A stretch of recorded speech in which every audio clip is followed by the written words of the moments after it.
चलिए शुरू करते हैं।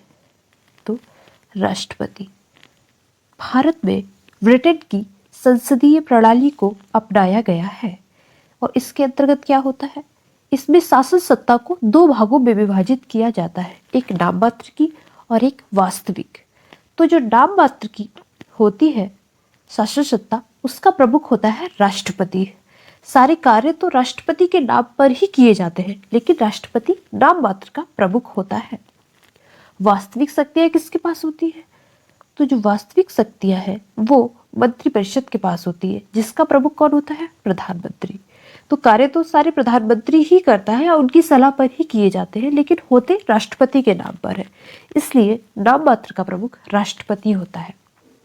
इसके अलावा हम लोग राष्ट्रपति को और नामों से जानते हैं, जैसे राष्ट्र का प्रमुख राष्ट्रपति, कार्यपालिका का प्रमुख राष्ट्रपति होता है, संवैधानिक प्रमुख तो राष्ट्रपति, सर्वोच्च सेनापति तो राष्ट्रपति, प्रथम नागरिक राष्ट्रपति, गणराज्य का प्रमुख तो राष्ट्रपति ही होता है।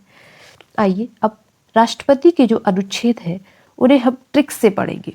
इसकी एक ट्रिक है पकानी कोका दुयो दसम।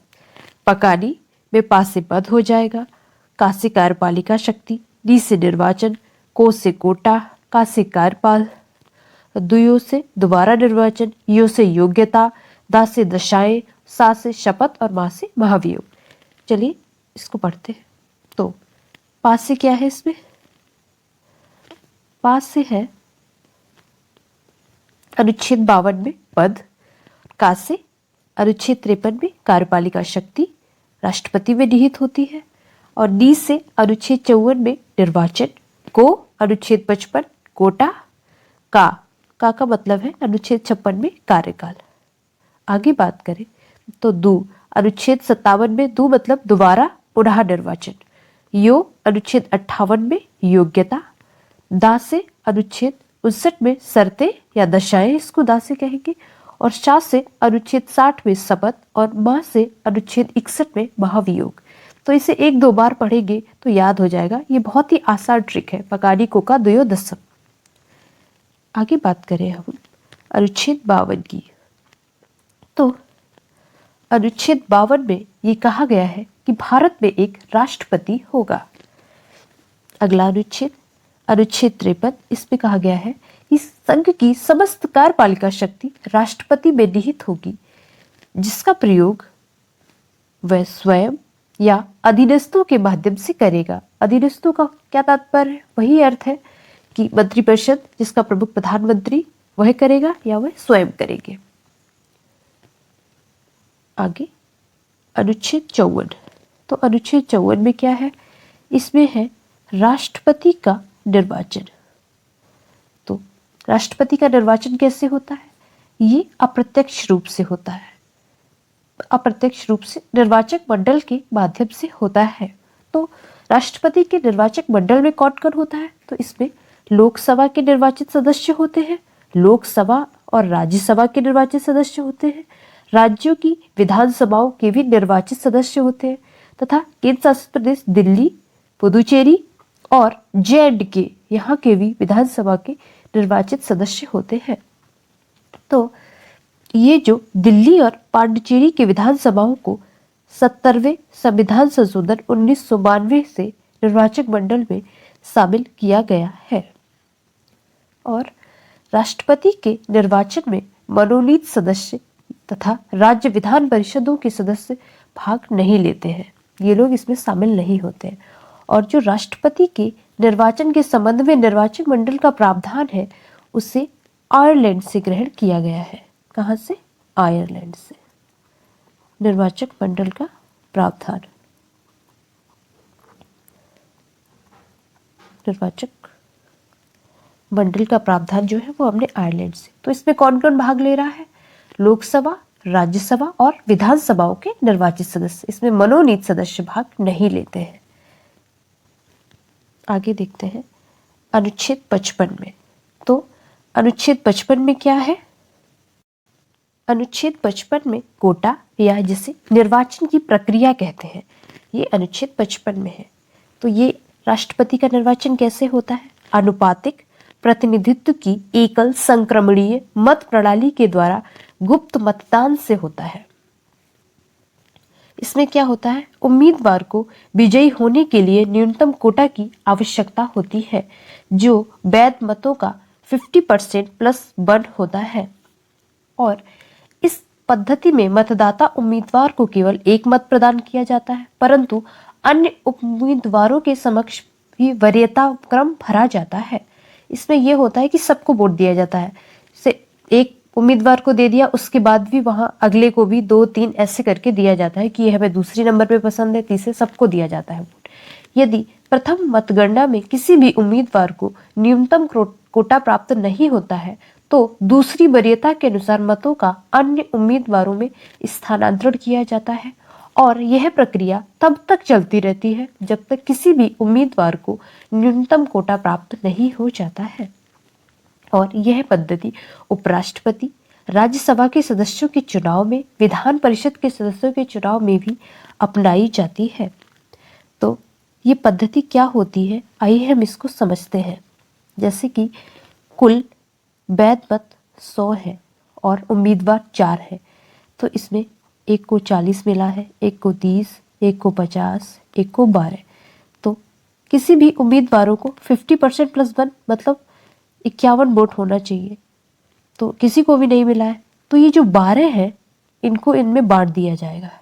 तो इनको 4, 4, 4 तीनों लोगों को और दे दिया, तो ये कितने हो गए, 44, 34 और 54।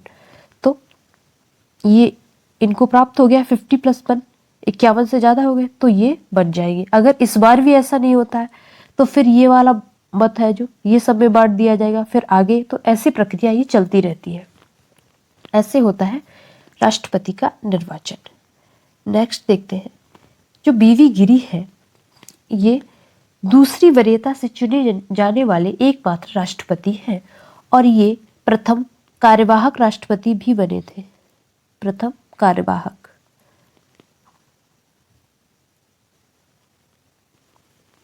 और अंतरात्मा की आवाज से चुने जाने वाले ही ये पहले राष्ट्रपति थे। आगे बात करें तो राष्ट्रपति के चुनाव में संसद तथा विधानसभाओं के सदस्यों के मतों में एक रूपता लाने के लिए मत मूल्य निकाला जाता है। तो ये मत मूल्य क्या होता है, आइए इसको समझते हैं। तो जो सांसदों का मत मूल्य होता है वो समान होता है, क्योंकि ये समान जनसंख्या का प्रतिनिधित्व करते हैं, जबकि विधायकों का मत मूल्य अलग अलग होता है, क्योंकि प्रत्येक राज्य के विधायक के द्वारा अलग अलग जनसंख्या का प्रतिनिधित्व किया जाता है। तो विधायक का मत मूल्य कैसे निकालते हैं, विधायक का मत मूल्य, इनको MLA कहते हैं। तो जिस राज्य का हमें निकालना है, ऊपर उस राज्य की कुल जनसंख्या लिखेंगे और नीचे राज्य विधानसभा में निर्वाचित सदस्य इंटू 1000 करेंगे। जो भी जनसंख्या, जैसे मैं यूपी का निकालना है तो पहले यूपी के ऊपर जनसंख्या लिखेंगे और नीचे विधानसभा में कितने सदस्य हैं और गुणे 1000 कर देंगे। ऐसे निकल आएगा ये एक विधायक का मत मूल्य। अब हमें सांसद का निकालना है अगर MP का, तो पहले हमें MLA का पता होना चाहिए, तभी हम सांसद या MP का मत मूल्य निकाल पाएंगे, क्योंकि संसद का मत मूल्य निकालने के लिए हमें समस्त राज्यों के MLA का मत मूल्य चाहिए और नीचे संसद के निर्वाचित सदस्य। अगला है हमारा अनुच्छेद 56 कार्यकाल। इसमें राष्ट्रपति के कार्यकाल का विवरण है। पद ग्रहण से 5 वर्ष तक, परंतु उपराष्ट्रपति को अपना त्याग पत्र देकर पहले भी पद मुक्त हो सकते हैं। तो राष्ट्रपति अपने पद ग्रहण की तारीख से 5 वर्ष तक अपने पद पर बने रहते हैं, परंतु वह उपराष्ट्रपति को अपना त्याग पत्र संबोधित कर इससे पहले भी पद से मुक्त हो सकते हैं। तो उपराष्ट्रपति के द्वारा राष्ट्रपति की जो त्याग पत्र की सूचना है वो सर्वप्रथम लोकसभा में देते हैं, और राष्ट्रपति को उनके कार्यकाल की समाप्ति के पूर्व भी महाभियोग के माध्यम से भी हटाया जा सकता है, जिसका उल्लेख अनुच्छेद 61 में है, और इसे हम लोग अभी आगे पढ़ेंगे। आगे देखते हैं अनुच्छेद 57 में क्या है। तो इसमें पुनर्निर्वाचन है या दोबारा निर्वाचन। तो भारत में एक व्यक्ति जितनी बार चाहे राष्ट्रपति पद पर निर्वाचित हो सकता है, लेकिन अमेरिका में ऐसा नहीं है, वहां पर एक व्यक्ति 2 बार ही राष्ट्रपति बन सकता है। अनुच्छेद 58, इसमें क्या है, इसमें है योग्यताएं। राष्ट्रपति पद की योग्यताएं। तो क्या योग्यताएं होनी चाहिए? वह भारत का नागरिक हो, जिसकी आयु 35 वर्ष पूरी हो चुकी हो। नेक्स्ट है लोकसभा सदस्य चुने जाने योग्य हो और भारत सरकार या राज्य सरकार के अधीन किसी भी लाभ के पद पर ना हो और इसमें निर्वाचक मंडल में 50 सदस्य प्रस्तावक और 50 अनुमोदक होने चाहिए। तो योग्यताओं में भारत का नागरिक हो, 35 वर्ष पूरी कर चुका हो और लोकसभा का अध्यक्ष मतलब सदस्य चुने जाने योग्य हो, भारत सरकार या राज्य सरकार के अधीन किसी भी लाभ के पद पर ना हो। तो ये जो योग्यताएं हैं ये तो लगभग सारे लोग ही पूरी कर देते हैं, तो राष्ट्रपति बनना इतना आसान तो है नहीं। तो इनके निर्वाचक मंडल में 50 सदस्य प्रस्तावक और 50 अनुमोदक होने चाहिए, तो ये सबके पास नहीं होते हैं। और जो ये 50 सदस्य प्रस्तावक है और ये 50 ये अलग अलग होने चाहिए। ऐसा नहीं है कि इसमें से इनको ले, ये 50 अलग हो और ये 50 अलग होने चाहिए। अब आगे देखें तो और जमानत राशि इसमें 15,000 रुपये है और अगर उम्मीदवार को 1/6 मत प्राप्त नहीं होते हैं तो जमानत राशि जब्त कर ली जाती है।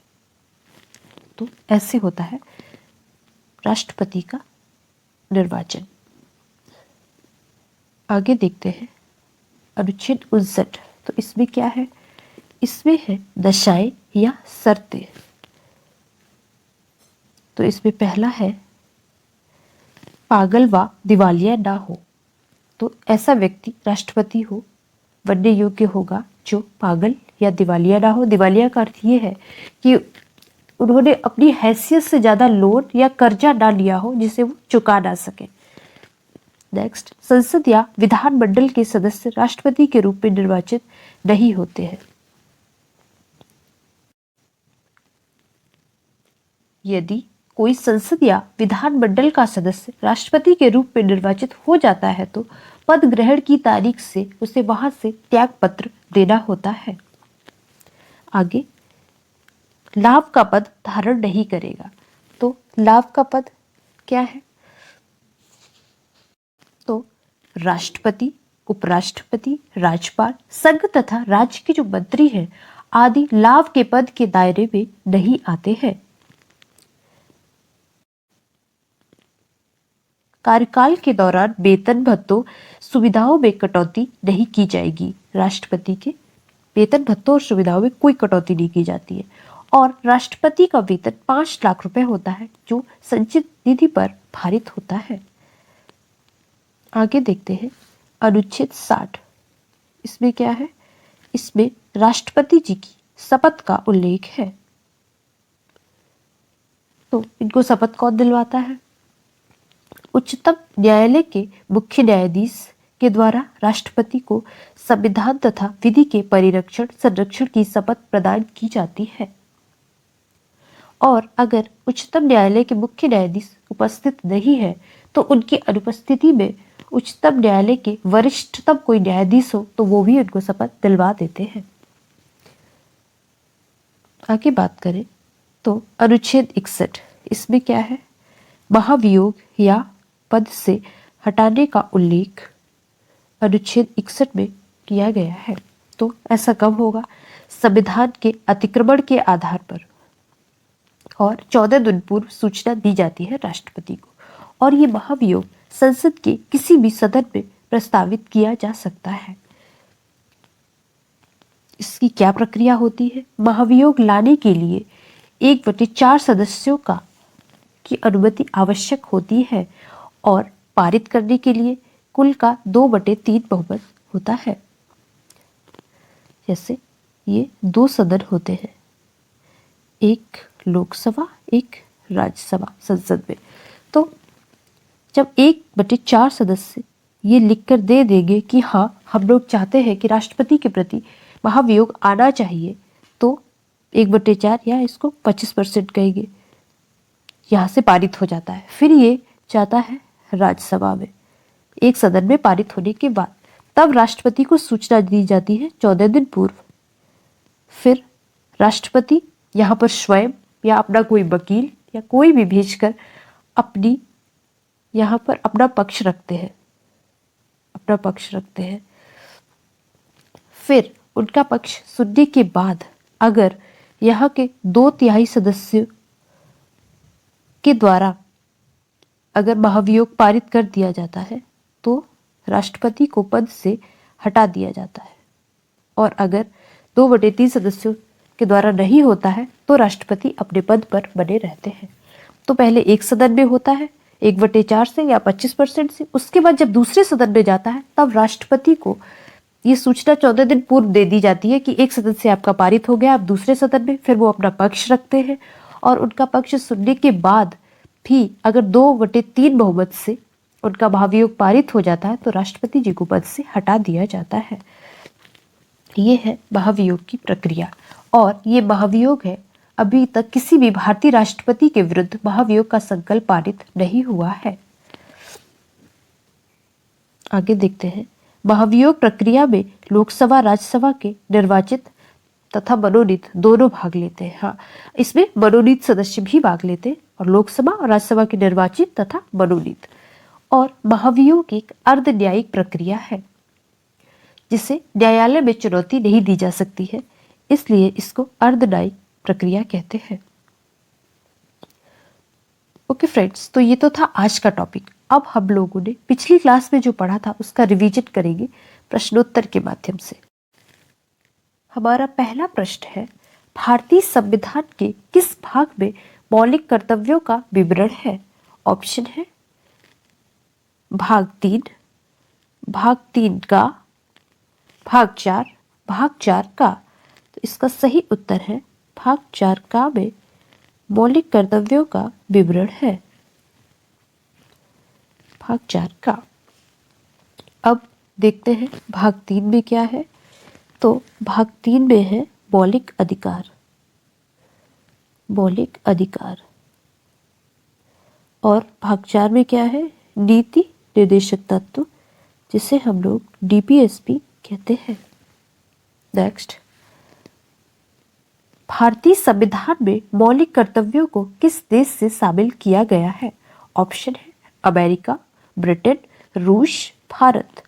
तो हमारा सही उत्तर है रूस। इन्हें हमने रूस से शामिल किया है। अब देखते हैं हमने अमेरिका से क्या लिया है। तो हमने अमेरिका से राष्ट्रपति का निर्वाचन तथा महाभियोग दोनों ही प्रक्रिया ली है। महाभियोग। ब्रिटेन से हमने क्या लिया है? ब्रिटेन से हमने महान्यायवादी का पद लिया है। महान्यायवादी। फ्रांस से हमने क्या लिया है? जो गणराज्य शब्द है ये हमने फ्रांस से लिया है, गणराज्य।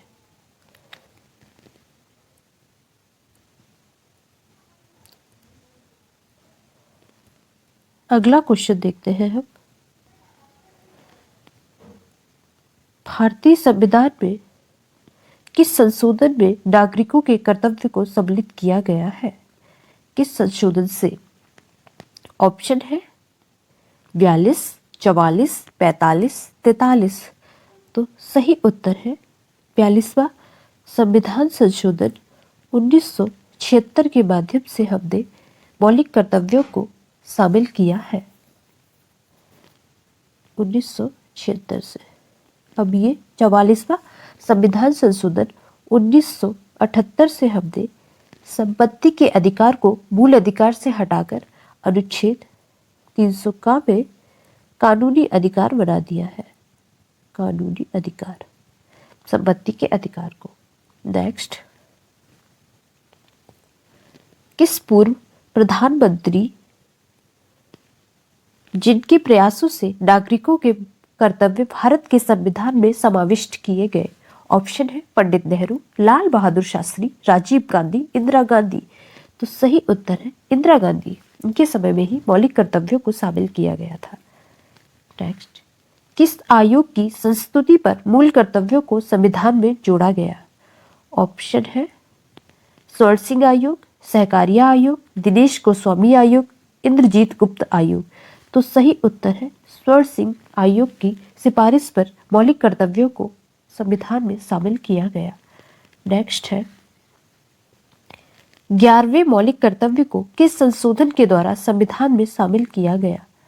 ऑप्शन है 42वें, 44वें, 78वें, 86वें। तो सही उत्तर है 86वें। तो ये 86वां संविधान संशोधन 2002 में हुआ था, 2002 में। इसमें 6 से 14 वर्ष की आयु के बीच के अपने बच्चों को शिक्षा के अवसर उपलब्ध कराना, यह कर्तव्य 11वां मौलिक कर्तव्य है, जिसे 86वां संविधान संशोधन 2002 से जोड़ा गया। नेक्स्ट है 86वें संविधान संशोधन में कौन सा मौलिक कर्तव्य जोड़ा गया? ऑप्शन है सार्वजनिक संपत्ति को सुरक्षित रखें और हिंसा से दूर रहें, व्यक्तिगत और सामूहिक गतिविधियों के सभी क्षेत्रों में उत्कर्ष की ओर बढ़ने का सतत प्रयास करें, जिससे राष्ट्र प्रगति की ओर निरंतर बढ़ते हुए उपलब्ध की नई ऊंचाइयों को छू ले। माता पिता का कर्तव्य है कि वे 6 से 14 वर्ष के बच्चों के लिए शिक्षा का प्रबंध करें। उपरोक्त सभी, तो इसका सही उत्तर होगा ऑप्शन ये तीसरा।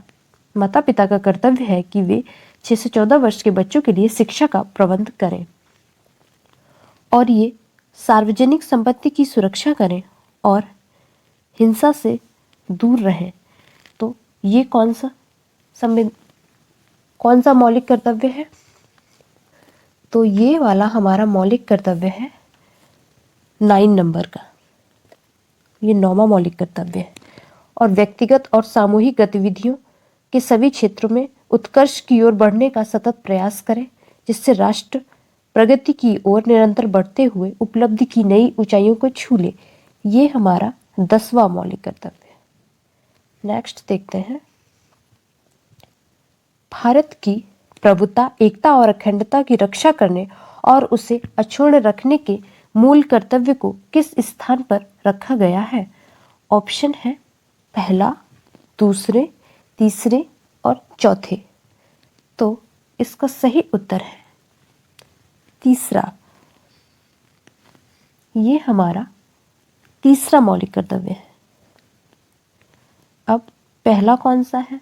तो पहला में संविधान का पालन करें, संविधान का पालन करें, उसके आदर्शों, संस्थाओं, राष्ट्रध्वज एवं राष्ट्रगीत का आदर करें। दूसरा कौन सा है? स्वतंत्रता के लिए राष्ट्रीय आंदोलन को प्रेरित करने वाले उच्च आदर्शों को हृदय में संजोए रखें। जो उच्च आदर्श है उन्हें हृदय में संजोए रखें और उनका पालन करें। ये दूसरा है। और ये तीसरा था एकता और अखंडता वाला। चौथा कौन सा है? देश की रक्षा करें और आह्वान किए जाने पर राष्ट्र की सेवा करें, राष्ट्र की सेवा करें। ये चौथा मौलिक कर्तव्य है।